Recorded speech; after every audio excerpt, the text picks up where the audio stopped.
Consigne. Vous allez entendre 3 enregistrements, correspondant à 3 documents différents. Pour le premier et le deuxième document, vous avez - 30 secondes pour lire les questions, une première écoute, puis 30 secondes de pause pour répondre aux questions, une seconde écoute, puis 1 minute de pause pour compléter vos réponses. Pour répondre aux questions, cochez X, la bonne réponse, ou écrivez l'information demandée. Exercice 1. Lisez les questions, écoutez le document, puis répondez.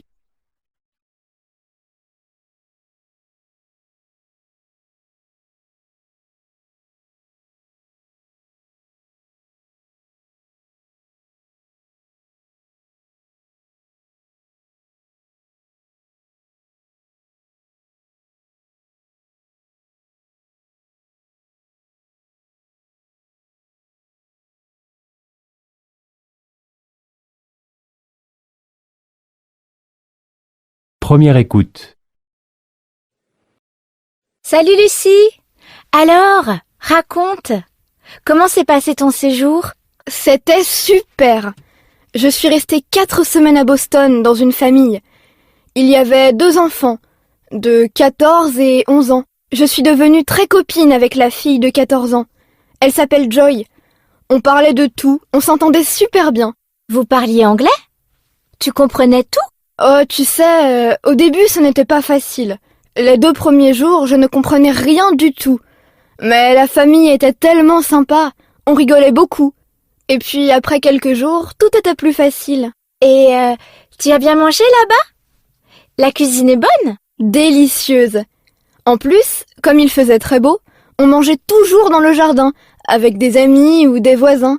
J'ai beaucoup parlé, tu sais. Tu as amélioré ton anglais alors? Oui, vraiment.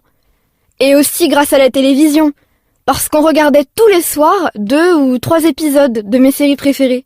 C'est génial, j'ai tout vu avant vous. Ne me dis rien, je ne veux pas connaître la fin. Bien sûr. Et tes parents? Ils ne t'ont pas trop manqué? Mes parents? Non, pas du tout. C'est mon chien qui m'a manqué. Je ne suis jamais restée aussi longtemps sans lui.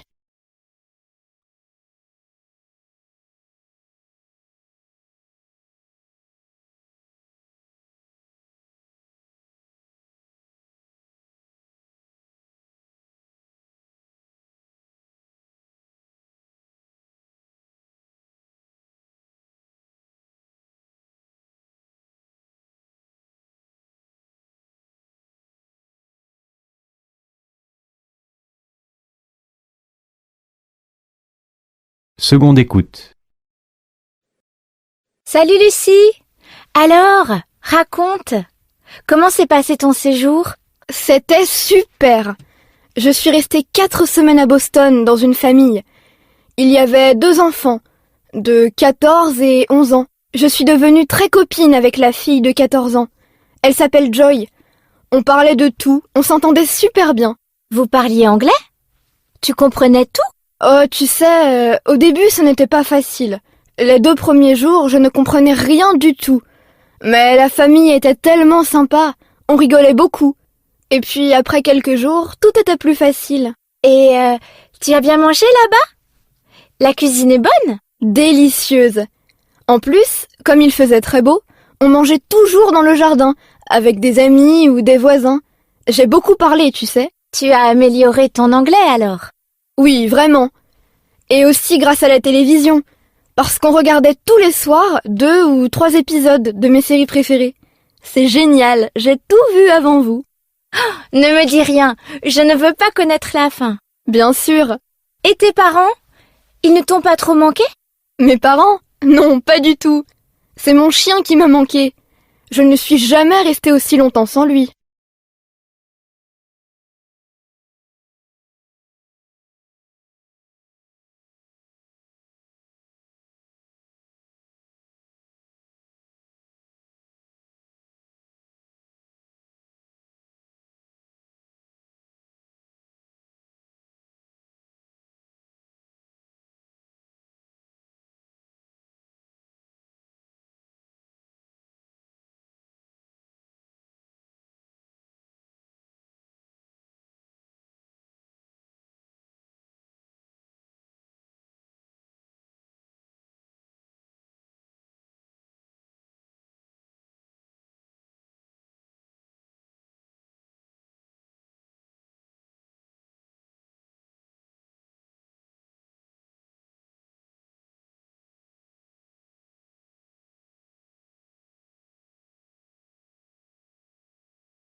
Exercice 2.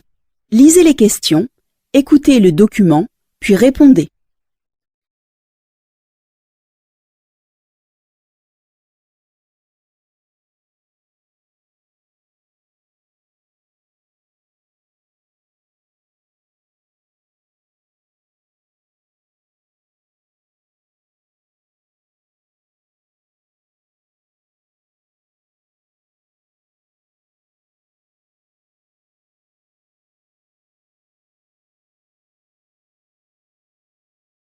Première écoute.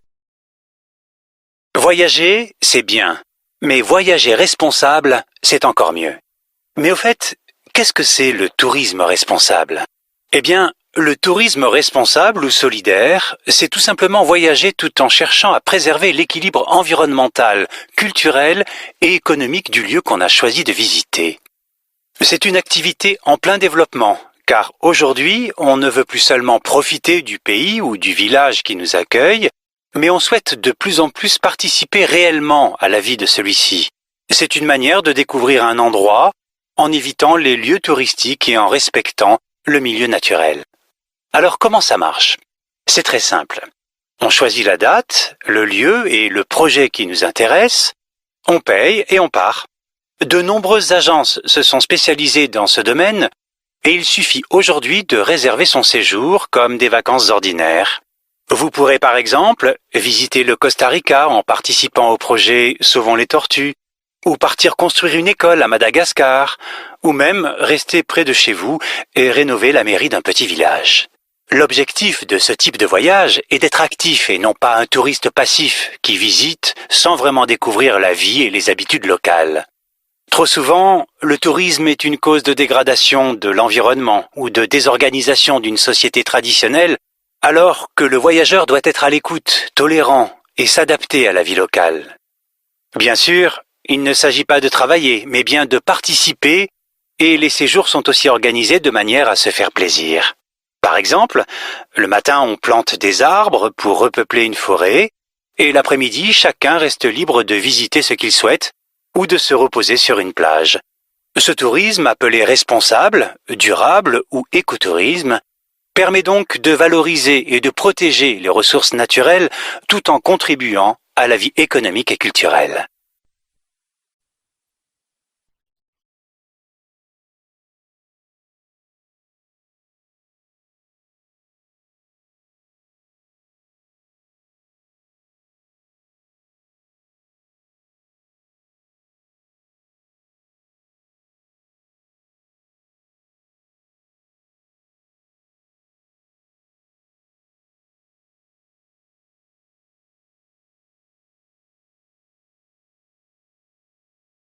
Seconde écoute.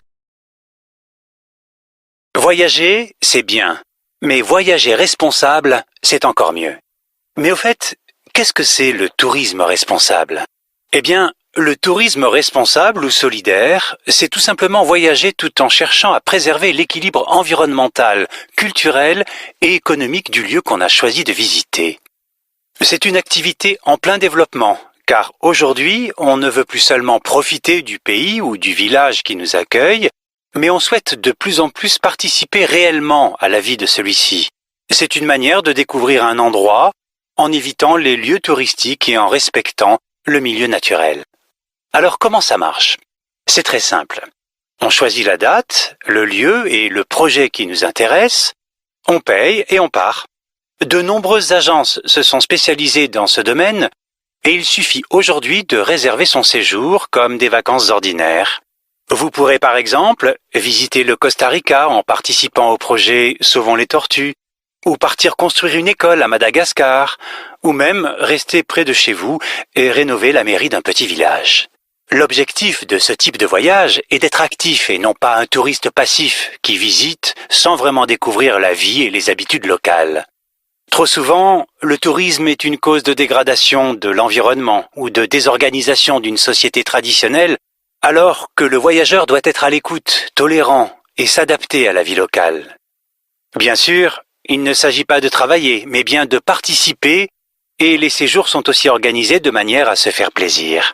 Par exemple, le matin on plante des arbres pour repeupler une forêt, Et l'après-midi, chacun reste libre de visiter ce qu'il souhaite ou de se reposer sur une plage. Ce tourisme, appelé responsable, durable ou écotourisme, permet donc de valoriser et de protéger les ressources naturelles tout en contribuant à la vie économique et culturelle.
Exercice 3. Vous avez 1 minute pour lire les questions ci-dessous. Puis, vous entendrez une première fois un document sonore. Ensuite, vous aurez 3 minutes pour répondre aux questions. Vous écouterez une deuxième fois l'enregistrement. Après la deuxième écoute, vous aurez encore 2 minutes pour compléter vos réponses. Pour répondre aux questions, cochez la bonne réponse ou écrivez l'information demandée. Lisez les questions, écoutez le document, puis répondez.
Première écoute.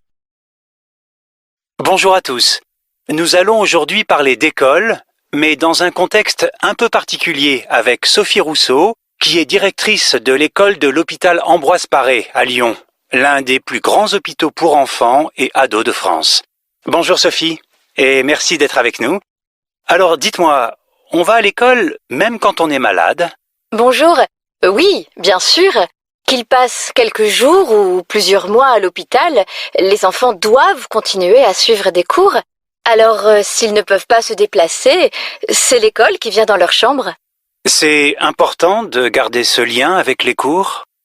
Oui, tout à fait. C'est extrêmement important pour les enfants. Le lien avec l'école, c'est le lien avec la société, avec le quotidien, avec la vie ordinaire en dehors de l'hôpital. Les enfants demandent souvent plus de devoirs. Ça leur permet d'être occupés, car, vous savez, c'est long, une journée dans une chambre d'hôpital. Mais qui sont les professeurs ? Il y a une équipe de 12 professeurs. 4 sont employés par l'hôpital et sont là toute la semaine, et les autres sont des bénévoles qui viennent environ 2 jours chacun par semaine.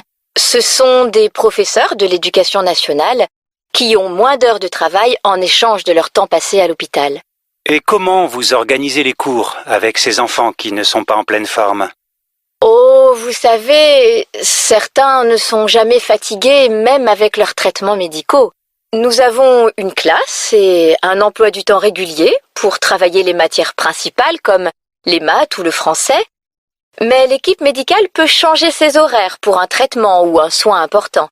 D'ailleurs, les cours commencent à 11 heures, ce qui laisse le temps aux infirmiers de faire leur travail avant. Pour les autres matières, on passe dans les chambres On essaye de réunir 2 ou 3 enfants, c'est moins ennuyeux pour eux. Mhm. Et il y a des examens? Bien sûr. L'année dernière, 3 élèves ont eu leur baccalauréat. Ils étaient très fiers. Et nous aussi. Les 3 sont sortis de l'hôpital maintenant. Et ils ont pu commencer l'université sans perdre une année à cause de leur maladie. C'est très motivant. En effet. Bravo en tout cas. Merci Sophie et à bientôt.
Seconde écoute. Bonjour à tous. Nous allons aujourd'hui parler d'école, mais dans un contexte un peu particulier avec Sophie Rousseau, qui est directrice de l'école de l'hôpital Ambroise Paré à Lyon, l'un des plus grands hôpitaux pour enfants et ados de France. Bonjour Sophie, et merci d'être avec nous. Alors dites-moi, on va à l'école même quand on est malade? Bonjour. Oui, bien sûr. Qu'ils passent quelques jours ou plusieurs mois à l'hôpital, les enfants doivent continuer à suivre des cours. Alors, s'ils ne peuvent pas se déplacer, c'est l'école qui vient dans leur chambre. C'est important de garder ce lien avec les cours? Oui, tout à fait. C'est extrêmement important pour les enfants. Le lien avec l'école, c'est le lien avec la société, avec le quotidien, avec la vie ordinaire en dehors de l'hôpital. Les enfants demandent souvent plus de devoirs. Ça leur permet d'être occupés, car, vous savez, c'est long, une journée dans une chambre d'hôpital. Mhm. Mais qui sont les professeurs? Il y a une équipe de 12 professeurs. 4 sont employés par l'hôpital et sont là toute la semaine, et les autres sont des bénévoles qui viennent environ 2 jours chacun par semaine. Ce sont des professeurs de l'éducation nationale qui ont moins d'heures de travail en échange de leur temps passé à l'hôpital. Et comment vous organisez les cours avec ces enfants qui ne sont pas en pleine forme? Oh, vous savez, certains ne sont jamais fatigués même avec leurs traitements médicaux. Nous avons une classe et un emploi du temps régulier pour travailler les matières principales comme les maths ou le français. Mais l'équipe médicale peut changer ses horaires pour un traitement ou un soin important. D'ailleurs, les cours commencent à 11 heures, ce qui laisse le temps aux infirmiers de faire leur travail avant. Pour les autres matières, on passe dans les chambres, on essaye de réunir 2 ou 3 enfants, c'est moins ennuyeux pour eux. Et il y a des examens? Bien sûr. L'année dernière, 3 élèves ont eu leur baccalauréat. Ils étaient très fiers. Et nous aussi. Les 3 sont sortis de l'hôpital maintenant. Et ils ont pu commencer l'université sans perdre une année à cause de leur maladie. C'est très motivant. En effet. Bravo en tout cas. Merci Sophie et à bientôt.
L'épreuve de compréhension orale est terminée. Transcription et réponse. Salut Lucie! Alors, raconte. Comment s'est passé ton séjour? C'était super. Je suis restée 4 semaines à Boston dans une famille. Il y avait 2 enfants, de 14 et 11 ans. Je suis devenue très copine avec la fille de 14 ans. Elle s'appelle Joy. On parlait de tout, on s'entendait super bien. Vous parliez anglais? Tu comprenais tout? Oh, tu sais, au début ce n'était pas facile.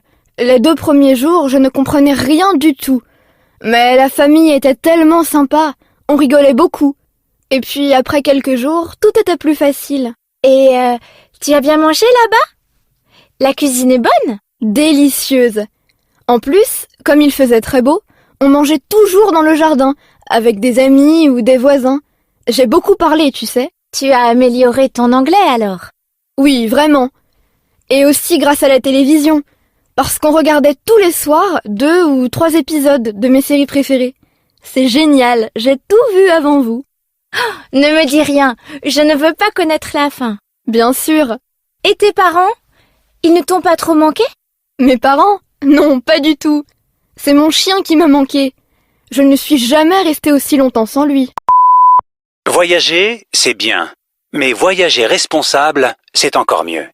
Mais au fait, qu'est-ce que c'est le tourisme responsable? Eh bien, le tourisme responsable ou solidaire, c'est tout simplement voyager tout en cherchant à préserver l'équilibre environnemental, culturel et économique du lieu qu'on a choisi de visiter.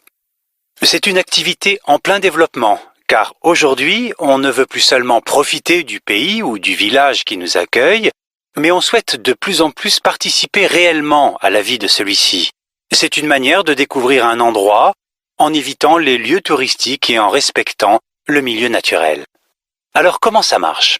C'est très simple. On choisit la date, le lieu et le projet qui nous intéresse, on paye et on part. De nombreuses agences se sont spécialisées dans ce domaine et il suffit aujourd'hui de réserver son séjour comme des vacances ordinaires. Vous pourrez par exemple visiter le Costa Rica en participant au projet Sauvons les tortues, ou partir construire une école à Madagascar, ou même rester près de chez vous et rénover la mairie d'un petit village. L'objectif de ce type de voyage est d'être actif et non pas un touriste passif qui visite sans vraiment découvrir la vie et les habitudes locales. Trop souvent, le tourisme est une cause de dégradation de l'environnement ou de désorganisation d'une société traditionnelle, alors que le voyageur doit être à l'écoute, tolérant et s'adapter à la vie locale. Bien sûr, il ne s'agit pas de travailler, mais bien de participer, et les séjours sont aussi organisés de manière à se faire plaisir. Par exemple, le matin on plante des arbres pour repeupler une forêt, et l'après-midi chacun reste libre de visiter ce qu'il souhaite, ou de se reposer sur une plage. Ce tourisme, appelé responsable, durable ou écotourisme, permet donc de valoriser et de protéger les ressources naturelles tout en contribuant à la vie économique et culturelle. Bonjour à tous. Nous allons aujourd'hui parler d'école, mais dans un contexte un peu particulier avec Sophie Rousseau, qui est directrice de l'école de l'hôpital Ambroise Paré à Lyon, l'un des plus grands hôpitaux pour enfants et ados de France. Bonjour Sophie, et merci d'être avec nous. Alors dites-moi, on va à l'école même quand on est malade? Bonjour. Oui, bien sûr. Qu'ils passent quelques jours ou plusieurs mois à l'hôpital, les enfants doivent continuer à suivre des cours. Alors, s'ils ne peuvent pas se déplacer, c'est l'école qui vient dans leur chambre. C'est important de garder ce lien avec les cours? Oui, tout à fait. C'est extrêmement important pour les enfants. Le lien avec l'école, c'est le lien avec la société, avec le quotidien, avec la vie ordinaire en dehors de l'hôpital. Les enfants demandent souvent plus de devoirs. Ça leur permet d'être occupés, car, vous savez, c'est long, une journée dans une chambre d'hôpital. Mais qui sont les professeurs?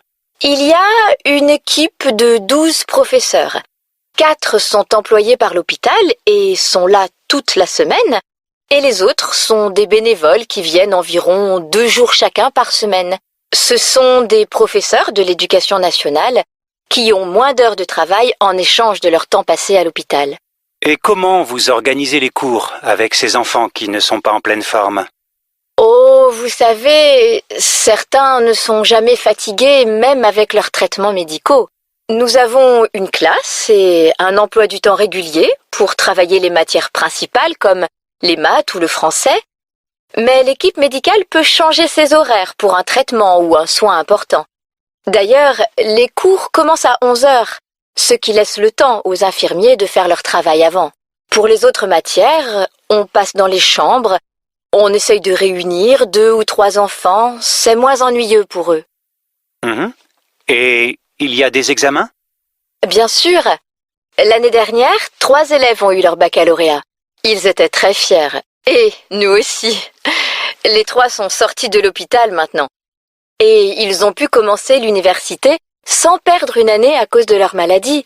C'est très motivant. En effet. Bravo en tout cas.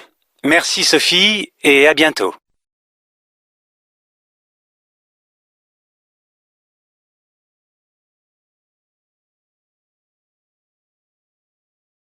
Thank you for watching our video. Like and subscribe our channel for more amazing videos. Also don't forget to share it with your friends. Contact French NU to learn French language. We provide online classes for DELF preparation, TEF preparation, academic course preparation for kids, and accent improvement. Call or WhatsApp at 98706969626 or email at linguistic.fr@gmail.com.